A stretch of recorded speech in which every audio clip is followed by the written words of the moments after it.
Hello hello का ये जीजा जी रो कानवा में चेपी मारा गइल बा कि सुनात नहीं खे। अरे बोली जी बोली। हाँ हेलो जी साली बोला का कहतरू हो। अरे ये जीजा वो दीदिया नहीं खे नु रउआ से एगो बात कहे के रहल ह। का है ये साली जी बताओ का कहे के चाहतरू। का ये जीजा जी रउआ के कितना बार हम दावत पे बोलावेनी आ रउरा ना आवेनी। अरे आई जी आई ई पगली राउर साली रउआ चक्कर में कुछ कर ली। अरे ये साली जी ऐसे काहे कहतरू हो, ताहर दीदी छोड़ियन तब तो हम आएम तारा घरे। अरे ये जीजा जी रउआ साली से प्यार बा तो कोनो बहाना वहाना मार के दीदिया से आई।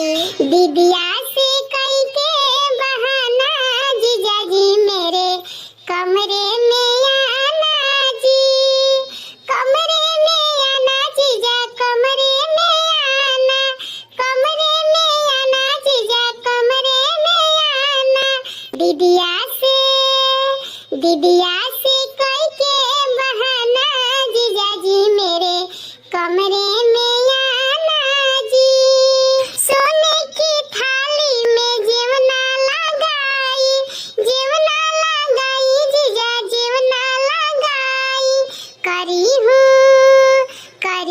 तेरे लिए तैयारी जीजा जी मेरे कमरे में आना जी। करी हूँ तेरे लिए तैयारी जीजा जी मेरे कमरे में आना जी। सोने सुराही में पनिया भराई, पनिया भराई जीजा, पनिया भराई। करी